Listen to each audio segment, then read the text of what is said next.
Olá, meus alunos. Então, nós vamos para mais uma aula, né? Agora nós vamos falar sobre componentes celulares e transportes. Primeiramente, nós vamos observar que a gente pode dividir didaticamente a nossa célula animal, ou seja, uma célula eucarionte, né, em 4 grupos, tá? Então, nós temos a membrana plasmática, que separa o meio extracelular do meio intracelular, ou seja, aquilo que vai estar dentro da minha célula ou que vai estar fora da minha célula. Nós podemos ter também o citoplasma, que é uma substância aquosa, importante na fisiologia. Aquosa, porque em sua maioria vai ser formado por água, tá? Nós temos as organelas citoplasmáticas, que são responsáveis pelas funções mantenedoras dos organismos, ou seja, organela citoplasmática lembra de órgãos, né? É como se fossem os órgãos dentro da célula. Cada um deles vai realizar uma função mantenedora, como respiração, digestão, locomoção e assim sucessivamente, tá bom? E nós temos o núcleo, ou envoltório nuclear, né, que vão conter aqui as informações genéticas de cada organismo vivo. Ou seja, essa região roxinha aqui da minha célula, né, eu tenho um núcleo, e esse núcleo ele vai ser envolvido, né, ele vai ser limitado por uma estrutura chamada de envoltório nuclear, antigamente chamada de carioteca. Beleza? Vamos começar a falar agora sobre membrana plasmática. Nós temos o sinônimo, né, que nós podemos chamar também de membrana celular, tá? Ou plasmalema. É somente nomes diversos para a mesma estrutura. Ela vai ser constituída por lipídios, que nós já vimos que são gorduras, proteínas e também por hidratos de carbono. Como funções, nós temos diversas, né? Nós temos a aderência de moléculas, porque é ela que vai encostar nos macronutrientes, nas macromoléculas, para poder fazer essa absorção, né? Nós temos também a manutenção do meio intracelular, ou seja, tudo que vai acontecer lá dentro da minha célula vai ser comandado aí por sinais, né, emitidos pela essa membrana plasmática. Nós temos o crescimento e reprodução celular, porque ela vai estar diretamente ligada com o processo de reprodução, né, ou divisão celular. Nós temos o impedimento de substâncias, porque ela vai realmente controlar tudo que vai entrar e sair da minha célula, né, ou seja, ela vai bloquear a passagem do que não é necessário, assim como ela também vai ajudar na eliminação de substâncias, né? Então, ela vai autorizar, literalmente, a eliminação, a expulsão de determinados componentes ou resíduos que não têm mais serventia para a minha célula, tá bom? Uma outra função é o reconhecimento de células e moléculas, que isso é a base, né, para nós entendermos o que vão ser antígenos, ou seja, aquelas substâncias que são estranhas e que podem comprometer, né, a fisiologia dessa célula, tá bom? Quanto aos constituintes da membrana plasmática, nós temos diversos tipos, né? Nós temos os carboidratos aqui, que são os açúcares, como demonstrado nessa imagem. Nós temos o colesterol, né, que é um lipídio importante. Nós temos os fosfolipídios, né, eh, que recebe o nome aí de esfingolipídios. E eles vão ter uma propriedade anfipática, que eu já mencionei para vocês em aulas anteriores, formando duas porções. Uma porção polar, né, como a cabeça hidrofílica, ou seja, aquela parte que vai ter afinidade com a água, que vai permitir a passagem de água. E nós temos uma porção que é chamada de apolar, né? Como as caudas hidrofóbicas, ou seja, que não vão ter afinidade com a água, tá bom? Isso é uma característica dos fosfolipídios. Lembrando que essa membrana plasmática, ela vai separar o lado de fora da minha célula, ou seja, o meio extracelular, e nós vamos separar também o meio intracelular, aquilo que vai estar dentro da minha célula, tá bom? Uma outra informação importante são os tipos de proteínas que nós vamos ter, né? Nós vamos ter as proteínas periféricas, tá? Que podem ser chamadas também de proteínas extrínsecas, e nós vamos ter as proteínas integrais ou intrínsecas, que vão representar aqui 70% dessas proteínas que vão integrar a membrana plasmática. E elas têm funções diversas, né? Mas eu vou mencionar para vocês aqui a caracterização do sistema ABO. Então, nós vamos ter estruturas químicas aí que vão determinar, né, se você ter o tipo sanguíneo A, o B, o AB ou o O, né? São essas proteínas que vão dar, é, vão ser responsáveis, né, por essa classificação. Tudo bem? Na parte de reconhecimento, né, do que é estranho ao nosso organismo, ou seja, aqueles antígenos, nós vamos ter esses receptores de reconhecimento padrão, que são popularmente chamados como PRRs, né? E eles vão estar em partes diferentes da minha célula, localidades diferentes da minha célula. Então, eu tenho receptores que são extracelulares, que vão estar aqui bem na margem da membrana plasmática. Nós temos os receptores citosólicos, né, que vão estar no citoplasma. E nós vamos ter os receptores endossomais, que vão estar no núcleo. E a função deles é justamente reconhecer aquilo que é próprio do meu organismo, ou seja, tudo que faz parte, né, do meu organismo, e também reconhecer aquilo que é não próprio, ou seja, aquilo que é estranho e que pode gerar um problema para o meu organismo, né? Então, essa relação, ela vai ser fundamental, principalmente nas respostas imunológicas, né? Os mecanismos de defesa que vão ser emitidos pelo nosso organismo, tá bom? Muito bem. Agora nós vamos falar sobre transportes através da membrana plasmática. Nós temos dois grandes grupos de transportes: os transportes ativos e os transportes passivos. E o que vai determinar um ou outro? Dois motivos, duas razões, tá bom? A primeira delas é a utilização da molécula de energia chamada de ATP, né? Então, quando nós temos o transporte ativo, nós temos a utilização de ATP, beleza? Quando nós temos o grupo de transportes passivos, nós não vamos ter gasto de energia, nós não vamos gastar ATP. A outra razão, a segunda razão aí, é justamente o que nós chamamos de gradiente de concentração. Ou seja, nós temos duas partes, né? O meio intracelular e o meio extracelular. Quando nós falamos de gradiente de concentração, a gente está falando sempre de uma relação onde nós vamos ter um determinado constituinte que vai estar em maior quantidade e o outro onde vai estar em menor quantidade, né? Geralmente nós vamos ter essa associação, tá bom?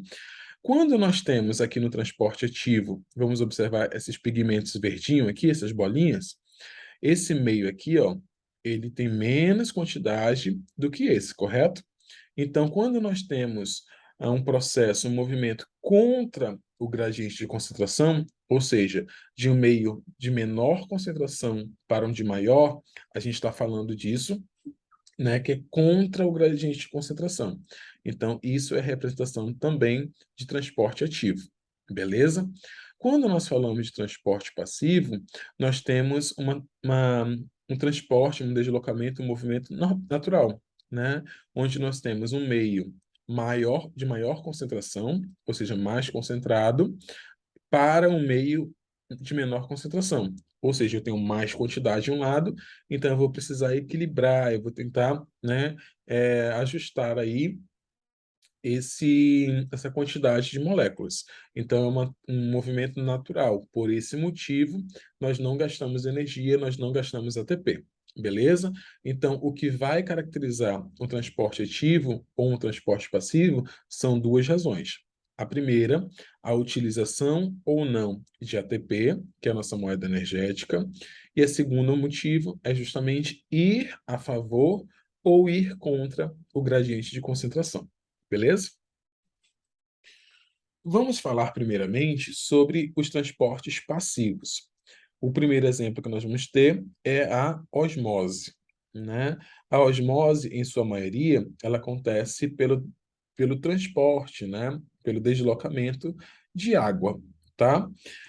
Então, eu coloquei um exemplo clássico para vocês aqui, que é justamente os eritrócitos, popularmente conhecido como hemácias, né? Quando nós falamos da concentração aí, né, de gradiente de concentração, a gente tem três possibilidades. Uma solução que é isotônica, ou seja, iso é um prefixo que remete a igual, tá? Uma solução hipotônica, onde nós temos hipo, é um prefixo que remete a menor ou pequena, e nós temos uma solução hipertônica, que hiper quer dizer maior, né? Em relação ao gradiente de concentração. Então, vamos observar aqui a nossa primeira, que é uma solução isotônica, e a gente tem a molécula da água. Está observando aqui? H2O. Nessa imagem, nós estamos vendo que está saindo molécula de água e, ao mesmo tempo, está entrando. Então, essa célula, ela está com uma característica normal, né? Pelo fato de que está tendo um equilíbrio, está tendo uma isotonia quanto à entrada e saída de água. Ou seja, é demonstrado aqui que não tem alteração nem na forma e nem no volume dessa célula. Beleza? Na segunda condição, nós temos uma solução hipotônica. Se nós observarmos essa imagem aqui do centro, a água está entrando nessa célula numa quantidade, num volume muito maior do que a célula comporta, né? Então, o que que aconteceu com essa célula? Ela estourou, né? Ela foi lisada. Aconteceu aqui a lise celular, ou seja, quebra, ruptura dessa célula. Então, quando isso acontece, a gente está dizendo que tem, né, uma menor quantidade de água fora, no meio extracelular, do que dentro. É por isso que ela explodiu, que ela não aguentou, ela não teve condições de suportar um maior volume de água, nesse caso, nessa situação. Tá bom? A solução hipertônica é o inverso, né, da hipotônica. Então, nós temos uma célula aqui, ó, onde está saindo muita água, né? Então, ela ficou murcha aqui, ó. Então, o que que aconteceu? O meio extracelular tem mais água do que o meio intracelular. Por isso que ele é hipertônico. Então, houve uma diminuição, né, do volume celular. Beleza? Outros dois tipos de transportes, né, passivos são a difusão facilitada e a difusão passiva. O que que nós vamos observar aqui?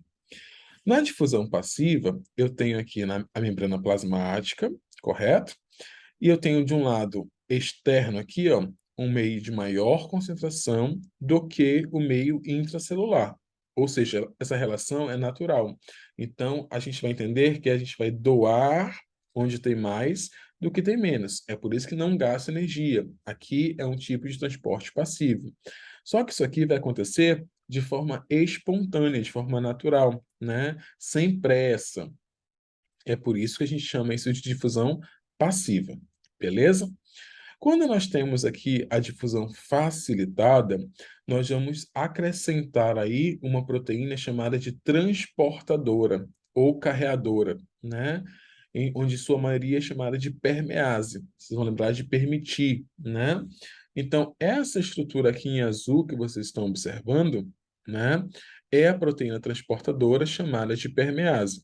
Ou seja, nós vamos também considerar um meio de maior concentração para o de menor concentração, mas esse processo ele vai ser levemente, né, facilitado, vai ser levemente agilizado, vai ser mais fácil, né, por conta dessa proteína que vai realmente acelerar esse processo. É por isso que nós chamamos de fusão facilitada. Está sendo facilitada por qual motivo? Pela presença de proteínas transportadoras. Tá bom? Muito bem. Agora nós vamos falar aí sobre transportes do tipo ativo, né? Ou seja, o primeiro deles, nós vamos ter a bomba de sódio e potássio, onde vai ter a utilização de energia, no caso, a molécula de ATP. Então, vamos observar a imagem aqui com atenção, né? Esse pedaço em azul aqui, nós temos um meio extracelular, que nós vamos ter altas quantidades de sódio, que é o Na+, e baixa quantidade de potássio, que é o K+, né? E no meio intracelular, no citoplasma, é o inverso. Nós temos uma baixa quantidade de sódio e uma alta quantidade de potássio. Não vou entrar em tantos detalhes quanto a isso, porque vocês vão ver lá em bioquímica, né? Eu estou só apresentando os tipos de transportes para vocês, né? Então, nós temos também uma proteína transportadora aqui, né? Que ela vai funcionar como se fosse uma porta giratória de um banco, né? Então, quem já foi no banco, né? Você sabe que você só pode entrar naquela porta se não tiver ninguém voltando, né? Então você tem que ter esse momento de passagem aí. Então, nesse caso, observe o seguinte: nós temos uma molécula de sódio, né, que é o Na+, entrando aqui nessa proteína transportadora, né? Que ela vai se ligar, né, na bomba de sódio e potássio, de acordo com a afinidade por sódio, que vai ser alta, quanto a proteína, o formato dessa proteína. Então, ela vai entrar aqui, tá? Nós vamos consumir, né, uma molécula de ATP. Observe, a ligação do sódio estimula a liberação de energia pelo ATP. Então, nós temos o ATP, que vai liberar um grupamento fosfato aqui, né, gastando essa energia, e vai ser convertida em ADP, né, porque ela perdeu um fosfato. Quando isso acontece, essas moléculas de sódio que estavam presas nessa proteína, elas vão ser liberadas para o lado extracelular, né? A porta girou. Então, quando ela gira, ela vai liberar para que aconteça a dispersão aí dessas moléculas, tá bom? Por outro lado, quando se elimina as moléculas de sódio, né, do meio intracelular para o meio extracelular, o potássio vai ter que compensar esse sal, né, compensar essa molécula. Ou seja, vai haver uma troca, né? Você vai liberar sódio, mas vai receber de volta potássio. Então, o potássio é liberado do outro lado, do lado interno da célula, e a afinidade por sódio volta a ser alta, né? Recomeçando o ciclo. Então, a mesma coisa, os potássios aqui vão se aderir a essa proteína transportadora, né? É, A perda do grupo fosfato restaura a forma original da molécula da proteína que tem baixa afinidade pelo potássio. No caso aqui, nós vamos o ciclo inverso, né? Então aqui, ó, começa por aqui, depois vem para essa. Esse potássio ele vai ser devolvido para o meio intracelular. Quando isso acontece, né, o potássio ele entra na proteína transportadora, ela vai devolver o grupamento fosfato, gerando, né, reconstruindo a molécula de ATP. Tá bom?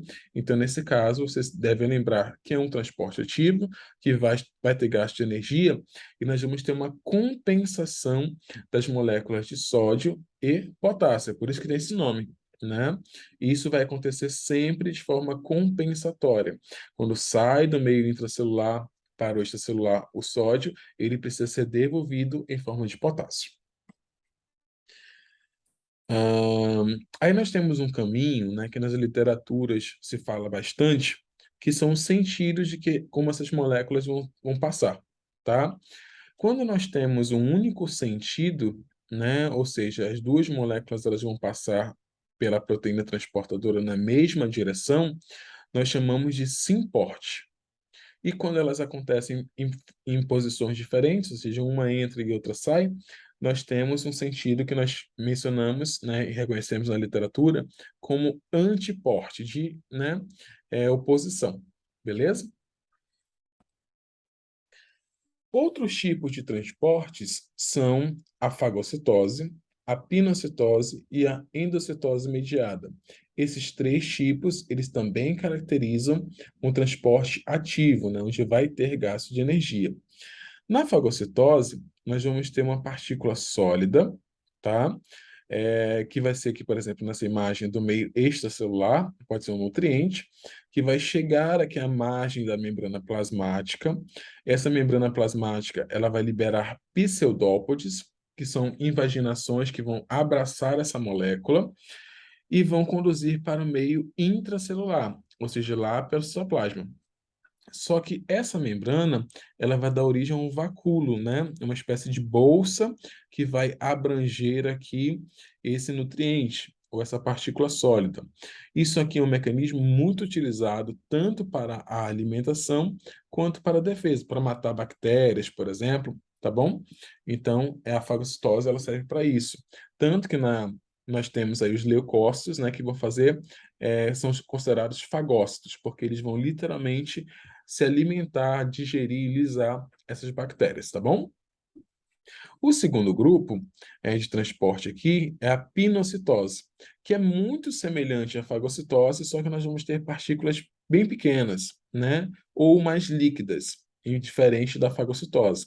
Mas nós vamos ter também os pseudópodes, né? Nós vamos ter também a formação desse vacúolo, dessa vesícula, né? Para poder absorver aí esses nutrientes, tá bom?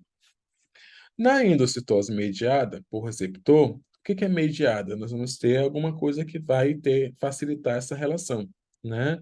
Então, nós temos aqui esses receptores, que eu já falei que estão presentes aqui na membrana plasmática, né? Que vão se conectar a determinadas substâncias ou macromoléculas e vão ser presas a esses receptores.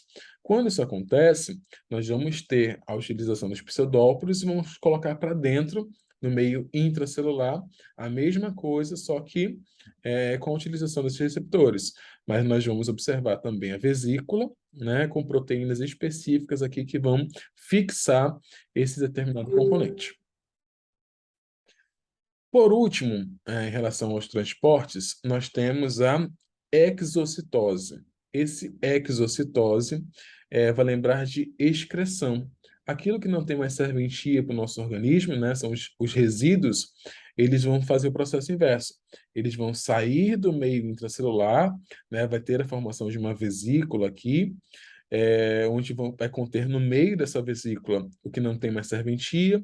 Essa vesícula ela vai se aproximando da membrana plasmática, aqui, né? Até chegar o momento que essas partículas elas vão ser expulsas para fora da célula e, consequentemente, né, seguir aí a rota de excreção. Beleza? Aqui eu vou deixar para uma outra aula para não ficar tão extenso. Então, só um momento, revise essa aula quantas vezes forem necessárias, tá, minha gente? Que isso é bem importante também.